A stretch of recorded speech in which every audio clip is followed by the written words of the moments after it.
బట్టతలతో బాధపడుతున్నారా? Latest technique తో Shreeroop cosmetic clinic లో హెయిర్ ట్రాన్స్ప్లాంటేషన్.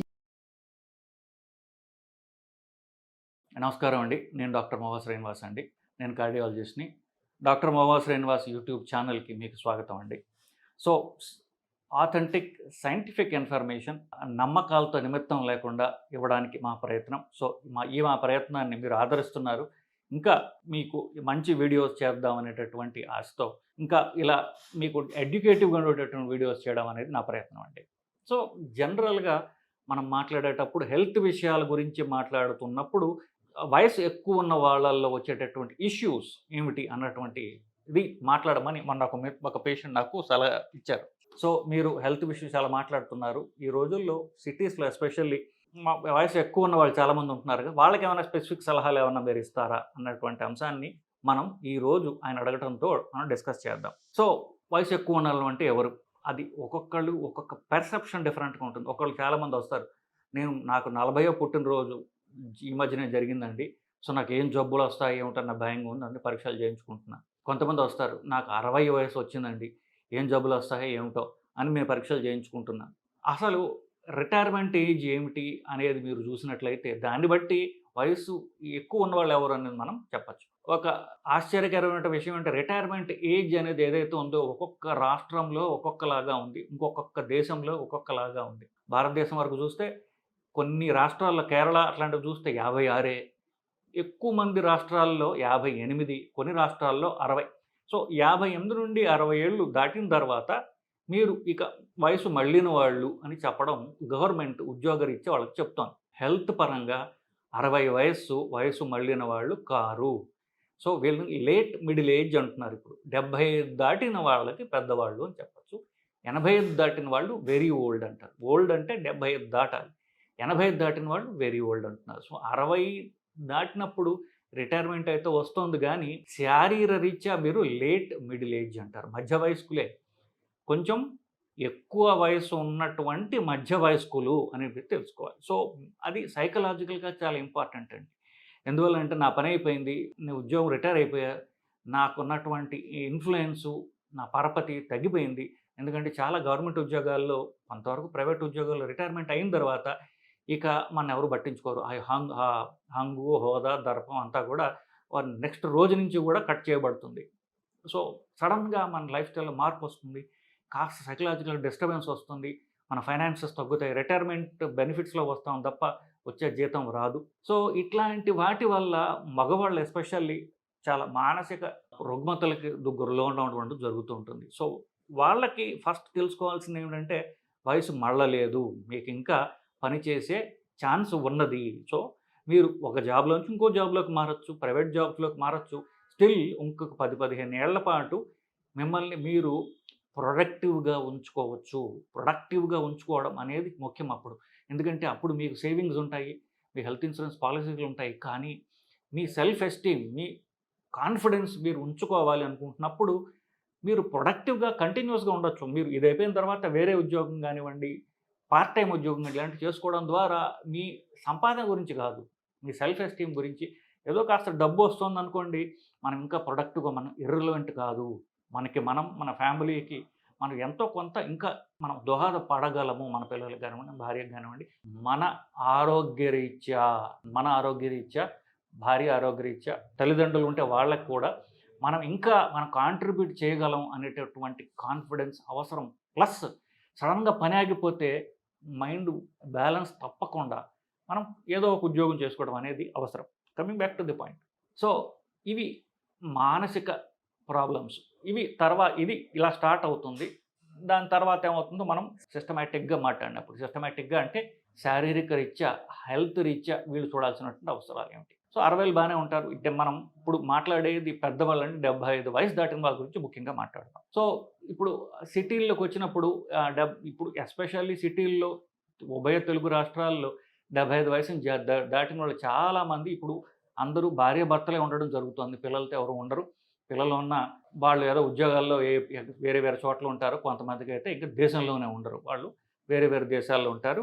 ఈ పెద్ద భార్యాభర్తలు మాత్రమే హైదరాబాద్లో ఉండి వాళ్ళు ఉండడం జరుగుతుంది. బేసికలీ వాళ్ళు ముందు ఏ శారీరక ప్రాబ్లమ్స్ గురికాగలరు, వెళ్ళే ముందు రిటైర్ అయిన తర్వాత హెల్త్ ఇన్సూరెన్స్ పాలసీ అనేది ఉందా అనేది రిటైర్మెంట్ ముందే మీరు చేసుకోవడం అనేది ఎంతో అవసరం.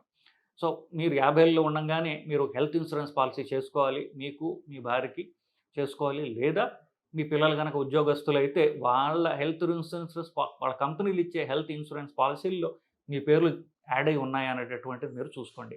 హెల్త్ ఇన్సూరెన్స్ పాలసీ చేయడం అనేది చాలా ముఖ్యం.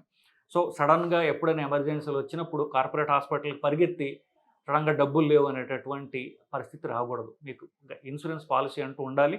ఇప్పుడు చాలా ఉన్నాయి. ప్రైవేట్ ఇన్సూరెన్స్‌లు కూడా ఉన్నాయి. గవర్నమెంట్ ఇచ్చేటటువంటి ఆరోగ్యశ్రీలు అట్లాంటివి కూడా ఉన్నాయి. సో మీ తాహతకు బట్టి అందరికీ ఏదో ఒక ఇన్సూరెన్స్ తీసుకోవడం అనేది అవసరం. ఏమీ లేకపోతే కనీసం తెల్ల కార్డు తెల్ల కార్డు ఉంటే వాళ్ళు ఆరోగ్యశ్రీ తీసుకోవాలి. లేదంటే మీ తాహతకు తగ్గ ఇన్సూరెన్స్ పాలసీలు ఉన్నాయి ఇప్పుడు నిజానికి. అలాంటివన్నీ తీసుకోవడం అనేది చాలా చాలా ముఖ్యము. నెక్స్ట్ ఇప్పుడు వాళ్ళు చూసుకోవాల్సినటువంటి ప్రాబ్లమ్స్ ఏమిటి? నేను గుండె పరంగా గుండె పరంగా వస్తే వాళ్ళకి మెల్లగా 60 దాటిన తర్వాత షుగర్ ఆల్రెడీ 10, 15 ఏళ్ళు ఉంటే వాళ్ళకి హార్ట్ అటాక్‌లు వచ్చే అవకాశం ఉన్నది. సో హార్ట్ అటాక్ అంటే ఎలా ఉంటుంది? దాన్ని త్వరగా గుర్తించాలి అనేటటువంటిది తెలుసుకోవడం అనేది చాలా ముఖ్యం. సో మొదట ఏం చేయాలంటే ఈసీజీ తీసుకోవాలి అని తెలుసుకోవడం ముఖ్యం. హార్ట్ అటాక్ సింప్టమ్స్ ఎలా ఉంటాయో తెలుసుకోవడం ముఖ్యం. అవన్నీ ఇప్పుడు డిస్కస్ చేయను. నా పాత వీడియోలు మీరు చూసినట్టు అవన్నీ ఉంటాయి. సో హార్ట్ అటాక్ ఎలా ప్రెజెంట్ అవుతుంది తెలియాలి. క్విక్‌గా హాస్పిటల్‌కి ఎలా వెళ్ళడం అనేది తెలియాలి. సో 65 పర్వాలా, 75, 85 వయసు, 80 వయసు, 85 వయసు వచ్చిన వాళ్ళైనా సరే బ్లాక్స్ ఉన్నప్పుడు పెద్ద వయసు ఉన్న వాళ్ళు స్టెంటింగ్ ప్రిఫర్ చేయండి. ఎందుకంటే వయసు పెరిగితే రిస్క్ పెరుగుతుంది కాబట్టి స్టెంట్లు ప్రిఫర్ చేసినట్లయితే తొందరగా అయిపోతుంది. మనకు స్టెంట్ జాగ్రత్తగా చూసినట్లయితే 10, 15, 20 ఏళ్ళ దాకా మనకు కూడా లాగేసేయచ్చు. సో స్టెంటింగ్ అనేది ఎక్కువ ప్రిఫర్ చేయండి. అది కొంచెం కాస్ట్లీ అయినప్పటికీ నేను చెప్పినట్టుగా మీరు ముందుగా ఇన్సూరెన్స్ జాగ్రత్త పెట్టుకున్నట్లయితే స్టెంట్ వేసుకున్నట్లయితే హార్ట్ అటాక్స్‌ని ఈజీగా, క్విక్‌గా మనం ఫినిష్ చేసేయొచ్చు. ఎక్కువ డ్యామేజ్ కాకుండా.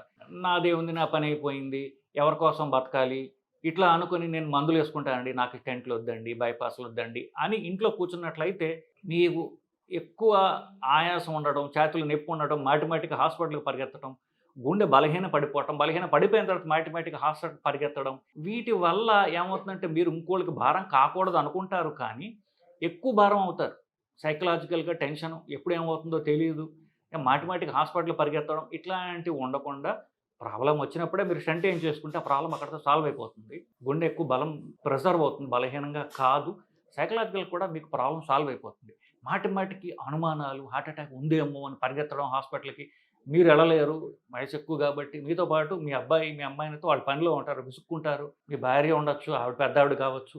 ఈ ఇబ్బందులు లేకుండా ఉన్నప్పుడే ప్రాబ్లమ్ సాల్వ్ చేసేసుకోండి. మందులు వేసుకుంటాను అని చెప్పేసి అనుకోవద్దు. రిస్క్ ఉందో లేదో మీ డాక్టర్‌తో డిస్కస్ చేయండి. 85 జనరల్‌గా వయసు దాటిన తర్వాత చాలామందికి హార్ట్ అటాక్‌లు రాకపోవచ్చు కానీ గుండె హార్ట్ రేట్ స్లో అయిపోతూ ఉంటుంది.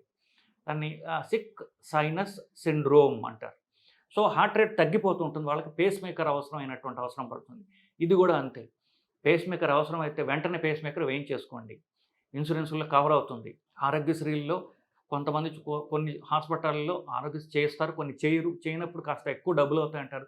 పెట్టుకుని ఆ ప్రాబ్లమ్ సాల్వ్ చేసుకోండి. ఇకపోతే బ్రెయిన్ వరకు వస్తే చాలామందికి బీపీ ఉన్న వాళ్ళకి ఎస్పెషల్లీ కొంత బ్రెయిన్ డ్యామేజ్ జరుగుతూ ఉంటుంది. అది పర్వాలా. 80 దాటిన తర్వాత ఇది కొంచెం అక్యుములేట్ అయ్యి మతిమరుపు, డిమెన్షియా ఇట్లాంటివి వస్తాయి. భారతదేశంలో చాలా తక్కువ వెస్ట్‌తో కంపేర్ చేస్తే. కానీ ఇది అప్పుడప్పుడు చూస్తున్నాం. మల్టిపుల్ పారాలిటిక్ అటాక్స్ వచ్చినప్పుడు బ్రెయిన్ డ్యామేజ్ జరిగిపోయి వీళ్ళకి తీవ్ర మతిమరుపు వస్తుంటుందని డిమెన్షియా అంటారు. సో వీళ్ళకి ఆ మతిమరుపు వల్ల ఎక్కడేం చేస్తున్నారు మర్చిపోతారు.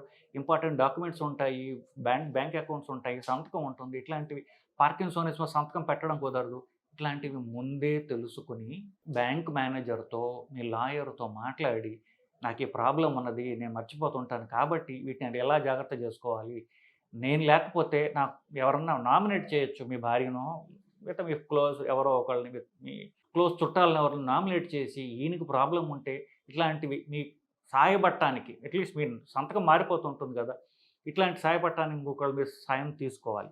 ఇది ఒక ప్రాబ్లం. రెండోది వీళ్ళ వయస్సుతో మాత్రమే షుగర్, బీపీ ఉంటే దానివల్ల ఇంకా ఎక్స్ట్రాగా నరాల డ్యామేజ్ జరుగుతూ ఉంటుంది. వీళ్ళ వల్ల కాలి స్పర్శ తెలియదు, కాలి కింద చెప్పు తెలియదు, నడుస్తుంటే స్పర్శ తెలియక కాలు జారి పడిపోతుంటారు, తుంటి ఎముకలు విరుగుతుంటాయి, ఆపరేషన్‌కు పోవాల్సినటువంటి పరిస్థితులు ఏర్పడతాయి. ఇది ముందుగా గ్రహించి ట్రీట్మెంట్ తీసుకుంటే ఆపరేషన్, ఎముకలు విరిగి ఆపరేషన్‌కి పోయేటటువంటి అవసరం లేకుండా మిమ్మల్ని మీరు కాపాడుకోగలరు. సో, కాలి స్పర్శ తెలుస్తోందా? అరికాలి కింద నేల, చెప్పు స్పర్శ తెలుస్తోందా?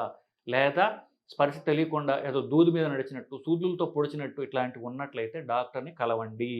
ఇది బ్రెయిన్ గురించి సింపుల్ వాటికి చెప్తున్నాను. మూడోది, చాలా మందికి 90% మందికి మలబద్ధకం ఉంటుంది. మలబద్ధకం కొంచెం ఉంటుంది వయసు రీత్యా. కానీ దాన్ని వీళ్ళు సివియర్ ప్రాబ్లమ్ చేసుకుంటారు ఇంకా. తీవ్రమైనటువంటి ప్రాబ్లమ్ ఏంటంటే హాస్పిటల్‌కి అడ్మిషన్‌లకి వచ్చేస్తారు. ఏంటంటే నేను లెట్రిన్‌కెళ్ళి 3, 4 రోజులు అయిందండి. అవి 3, 4 రోజులు అయితే పర్వాలే, ప్రాణాంతకం కాదు కదా! ఇవి సీరియస్ ప్రాబ్లమ్స్ కావు. కానీ వీళ్ళకి దాని గురించి టెన్షన్ ఎక్కువనమాట. సో, 3, 4 రోజులైతే అది కొంచెం గట్టిగా అవుతుంది. గట్టిగా అయిపోవడం కష్టమవుతుంది. మీరు క్రెమాఫిన్ సిరప్ అలాంటి సిరప్పులు తీసుకుంటే సాఫ్ట్ అయిపోతుంది. సో, 3, 4 రోజులు వెయిట్ చేయక్కర్లా. ప్రతిరోజు రాత్రి పడుకునే ముందు మలం సాఫ్ట్ అవ్వడానికి సిరప్పులు తీసుకోండి, టాబ్లెట్లు తీసుకోండి, సాఫీ అయిపోతుంది. తప్ప టాబ్లెట్లు తీసుకోకుండా 3, 4 రోజులైన తర్వాత నష్టమేమి జరగదు. ఆ తర్వాత గట్టిగా ఉంటుందది. సో, దాని తర్వాత తీవ్రమైనటువంటి మెంటల్ ఆందోళనకు లోనవుతుంటారు. When there is no motion there is commotion అనేటటువంటిది ఒక జోక్ ఉన్నది. తర్వాత బీపీహెచ్ అంటే మగవాళ్ళకి ఎస్పెషల్లీ ప్రాస్టేట్ పెరిగి మూత్రం సరిగ్గా రాదు. మూత్రం వస్తే బాత్రూమ్ దాకా ఆపుకోలేరు. అర్జెంట్‌గా వస్తూ ఉంటుంది. అక్కడి దాకా వెళ్ళక పంచెలోనో, ప్యాంట్‌లోనో మూత్ర విసర్జన జరిగిపోతూ ఉంటుంది. దీన్ని ప్రాస్టేట్ ప్రాబ్లమ్స్ అంటారు. ఇలాంటి ప్రాబ్లమ్స్ ఉన్నప్పుడు లేదా మూత్రం అంటూ పోసిన తర్వాత ధార సన్నగా పోతూ ఉంటుంది.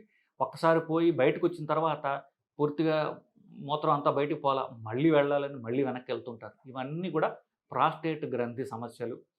సింపుల్ ఒక చిన్న టాబ్లెట్ తీసుకున్నట్లయితే చాలా వరకు సాల్వ్ అవుతుంది. సాల్వ్ కాకపోతే ఒక యూరాలజిస్ట్ ఒక ప్రొసీజర్ చేస్తారు ప్రాస్టేట్ గ్రంథి తీసేసేది. ఇది ముందుగా తెలుసుకోవటం ముఖ్యం. ఇది తెలియక చాలామంది సంవత్సరాల తరబడి ఇబ్బందికి, బాధకు గురవుతుంటారు. ఇంకా చిన్న చిన్నవి చాలా ఉంటాయి. మోకాళ్ళ నొప్పులు ఇట్లాంటివి. మోకాళ్ళ నొప్పులు మోకాళ్ళ నొప్పులతో సంవత్సరాల తరబడి మీరు బాధపడి బయటికెళ్ళకుండా ఉండే కంటే ఆ నీ రీప్లేస్‌మెంట్‌లు ఏవో చేంజ్ చేసుకుంటే మీ క్వాలిటీ ఆఫ్ లైఫ్ చాలా ఇంప్రూవ్ అవుతుంది. మీరు నడవగలరు. మీ పనులు మీరు చేసుకోగలరు. ఎవరన్నా ఎముకల డాక్టర్ చూసి మీకు మోకాలు పూర్తిగా అరిగిపోయిందండి మార్చుకోండి అన్నాడనుకోండి, మార్చేసుకోండి. అది మహా అయితే ఒక నెల రోజులు బాధపడతారు. ఆ తర్వాత మీ కాళ్ళు బాగుంటాయి. మీరు నడుచుకుంటూ పోయి మీ పనులు మీరు చేసుకుంటారు. లేకపోతే సంవత్సరాల తరబడి ఆ నొప్పితో నడవలేక బలం తగ్గిపోయి, మంచం మీద ఉండిపోయి, రిస్ట్రిక్షన్ వచ్చి క్వాలిటీ ఆఫ్ తగ్గిపోయి జీవితం దుర్భరం అవుతుంది. సో, మోకాళ్ళ ప్రాబ్లమ్స్ ఉన్నాయా? ఆర్థోపెడిషన్ మార్చుకోవాలన్నాడా? మార్చేసుకోండి. తొందరగా మీ లైఫ్ నార్మల్ లైఫ్ గాడిలో పడిపోతుంది. ముఖ్యంగా కామన్‌గా చెప్పుకోవాలంటే శారీరక రుగ్మతలు కామన్‌గా ఇవే. ఆఫ్‌కోర్స్ కొన్ని క్యాన్సర్‌లు ఇట్లాంటివి ఉంటాయి. అవి నేను డిస్కస్ చేయడం లేదు. నేను మామూలుగా జనరల్‌గా సింపుల్‌గా మనం సాల్వ్ చేసుకోగలిగినవి మాట్లాడుతున్నాను. ఇదొకటి. ఇకపోతే ఆల్కహాల్ అనేది తప్పనిసరిగా ఆపాలి. మగవాళ్ళకి ప్రాబ్లమ్ ఉంటుంది. ఆల్కహాల్ వల్ల మీ నరాల డ్యామేజీ, మెదడు డ్యామేజీ ఇవన్నీ పెరుగుతాయి. గుండె బలహీనపడుతుంది. లివర్ చెడిపోతుంది ఆల్కహాల్. నాకేముంది రిటైర్ అయిపోయాను. ఇది తప్ప ఎంజాయ్‌మెంట్ ఏముంటుంది అనుకోకండి. దానివల్ల శరీరానికి ఈ వయసులో మీకు డ్యామేజ్ కూడా ఎక్కువ ఉంటుంది. ఎంజాయ్‌మెంట్ కోసం కాదు. దాన్ని తగ్గించుకునే ప్రయత్నం చేయండి. తగ్గించుకోలేకపోతే డాక్టర్ సలహా తీసుకుని దాన్ని తగ్గించుకోండి. సైకలాజికల్ ఇష్యూస్ ఇందాక చెప్పా. ఎస్పెషల్లీ రిటైర్మెంట్ తర్వాత, ఆ తర్వాత అప్పుడు బాగానే శరీరం గట్టిగా ఉంటుంది కాబట్టి రిటైర్మెంట్ ప్రాబ్లమ్స్ నుంచి కొంతకాలం బయటపడతారు. లేకపోతే ఉద్యోగాలు చేసుకొని బాగుంటుంది. కానీ ఎప్పుడైతే 75, 80 దాటిందో ఇక మనమే భారం అయిపోతున్నాను నేను, పక్కన వాళ్ళకి భారం అయిపోతున్నాను అనేటటువంటిది మతిమరుపు పెరిగిపోవడం, ఇట్లాంటి రాయడం డిప్రెషన్‌కి లోనవ్వడం చాలా కామన్‌గా జరుగుతూ ఉంటుంది. సో, ఇది డిప్రెషన్ అంటే తీవ్రమైనటువంటి ఆందోళన, ఇంకా బతకడం అనవసరం అనేటటువంటి ఎక్కువ ఆలోచనలు రావడం జరుగుతూ ఉంటుంది. ఇది ఎంత హుందాగా, ఎంత గొప్ప బతుకు బతికిన వాళ్ళకి కూడా ఇట్లాంటివి జరుగుతూ ఉంటాయి. వాళ్ళ అహం వాళ్ళని రికగ్నైజ్ చేయనివ్వదు. కానీ డిప్రెషన్, యాంగ్జైటీ అనేది సర్వసాధారణం, సహజం. ఇట్లాంటివి ఉన్నప్పుడు 4 టాబ్లెట్లు వేసుకోండి. ఒకే 2 టాబ్లెట్లు ఉంటాయి. 2, 3 టాబ్లెట్లు వేసుకున్నట్లయితే డిప్రెషన్, యాంగ్జైటీ తగ్గుతాయి. మళ్ళీ మీ క్వాలిటీ ఆఫ్ లైఫ్ పెరుగుతుంది. సెల్ఫ్ కాన్ఫిడెన్స్ అంటే ఆత్మ నిర్భరత లేకపోతే ఆత్మస్థైర్యం మళ్ళీ తిరిగి వస్తాయి. మీ పనులు మీరు చేసుకోగలరు. ఇకపోతే చివరిసారిగా నేను చెప్పొచ్చేదల్లా, ఒక వయసు దాటిన తర్వాత మనకి హెల్ప్ తప్పదు. 85 దాటిన తర్వాత చాలామందికి ఎంత డబ్బున్నా సరే మనం ఇంకొకళ్ళ సాయం తీసుకోవాలి. మీ అహం పక్కన పెట్టి ఇంకొకళ్ళ హెల్ప్ అవసరం అని మీ వాళ్ళు దగ్గర ఉండడం అవసరం. మీ వాళ్ళకి మీకు ఇబ్బంది కలిగిస్తే వాళ్ళకి దగ్గరగా ఉండండి. వాళ్ళ ఇంటి పక్కన ఇల్లు తీసుకోండి. వాళ్ళకి దగ్గరగా ఉండడం అవసరం. పిలిస్తే పలికేందుకు సాయం అవసరం. సో మొదట మీరు బాత్రూమ్ డోర్లు వేసుకోవటం, లాక్ చేయడం అనేది వదిలేసేయండి. దగ్గరికి వేసుకోండి. బయట కావాలంటే తలుపు దగ్గరికి వేసేవారండి, బయట కాపలా పెట్టండి.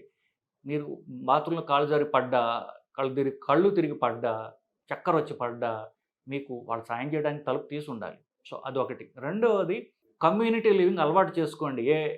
ఇప్పుడు కొన్ని కమ్యూనిటీ లివింగ్స్ వచ్చాయి.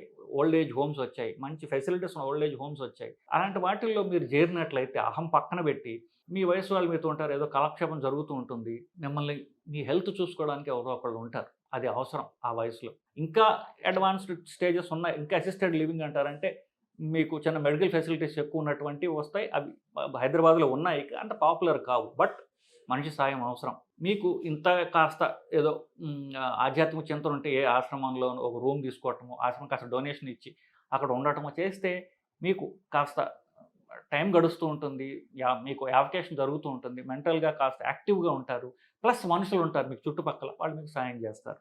సో మీ అహం పక్కన పెట్టి, మీ భార్య మీద, మీ భర్త మీద మీరు భారం కాకుండా మీరు గ్రూప్‌లో ఉండడం అనేది అలవాటు చేసుకోండి.